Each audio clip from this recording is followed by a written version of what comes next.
everyone, I hope y'all are having a great day, and today I'll be reviewing Red, White, and Royal Blue by Mcquiston. I don't know if you can see here, but we have a special guest in this video today. She's my roommate's corgi. Her name is Cannon. She's so cute. And she's just chilling on this couch with me. So yeah, okay. Red, White, and Royal, okay, are you, okay. You can lay down now. That was it, that was your cameo. So Red, White, and Royal Blue is a gay rom-com, and it's been all over the internet getting so much hype for the past however many months. And I picked it up because it was the June book of the month for this Nashville booktuber book club that is hosted by Emily Minerick, but has a bunch of amazing Nashville women in it. And I wanted to read this book because I'd heard so many good things about it, and I also wanted to discuss it with an amazing group of women. So I read it, and it is just as amazing as everyone says it is. It is truly the gay rom-com that we have all been waiting for, that we've been wanting, and we honestly don't even deserve. It's just so good. I would give it 4.5 stars out of 5, just because there are a few nitpicky things that I didn't really love completely. But for the most part, loved this book so much. So it's set in a fantastical alternate universe in which the 2016 election was won by a woman who is divorced. Her ex-husband is Mexican-American and a congressman, so their 2 children are biracial. Our main character is Alex,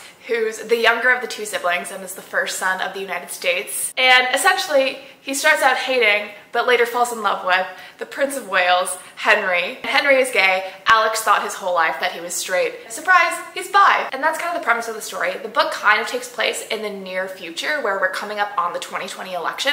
So his mother, Alex's mother, is up for re-election, and Alex has this secret international romance going on with Prince Henry. The public obviously assumes that they're both straight men, and they have to keep it under wraps because Prince Henry has royal obligations in which it's not okay, I guess, to be a gay person. And Alex doesn't want this scandal to break because he doesn't want anything affecting his mother's chances of being re-elected. This is Mcquiston's debut, and it is so impressive that this is a debut novel because it is practically flawless. It's so good. I think there are a couple of plot points that I thought were unnecessarily dramatic, where it's easy to see through the artifice of what's going on, and it feels like dramatic for the sake of being dramatic. But that like rarely happens. And then also something that I didn't realize I didn't like until Jenna from Jenna Claire K brought it up during book club is that it's written in 3rd person present tense, and that was kind of jarring, especially when we'd go into exposition scenes, because I'd just assumed that it was 1st person present tense, and then we'd go back to like Alex thinks something, something, something, and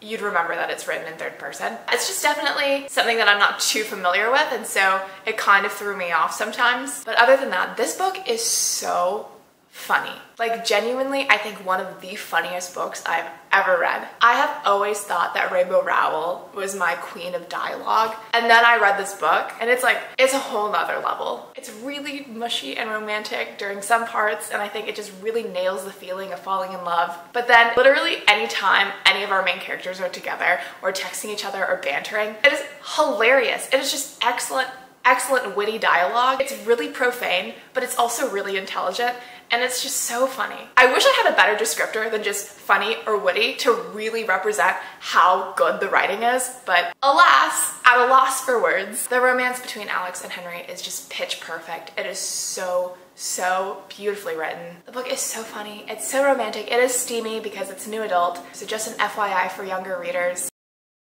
What is this?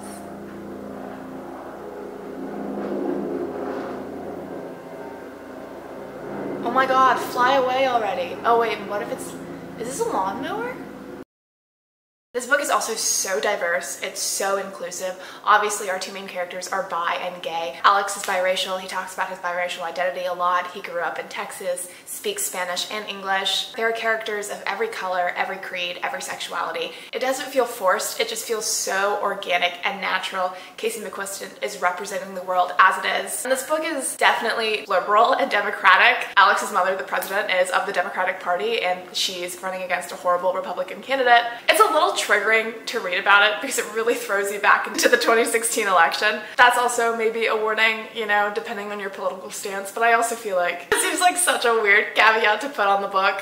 Like, by the way, only read it if you are liberal and respect human rights. The pacing is interesting. It covers a long span of time, definitely over like 7-8 months, which is I think a lot longer than normal YA books cover. So it's kind of hard to keep track of where you are in the year and how fast time is going. Alex talks about being in his senior year of college and then graduating from Georgetown, and then it's summer and then it's election time. Like all these things are happening and I didn't feel very grounded in the timeline. But at this point I'm just being nitpicky. This book is so good. I'm really struggling to find things to talk about in this review because I feel like everything that I would want to say has already been said. Every amount of praise that I could give has already been given. If you have stepped foot into book Twitter at all over the past few months, you've definitely seen at least 17,000 people talking about Red, White, and Royal Blue, and for good reason. It's an excellent book. I wish this were my debut novel. I wish I could have written something as amazing as this. It is such a fun time. Regardless of what mood you're in, I feel like you would love this book. It goes by so fast just because it's so entertaining and so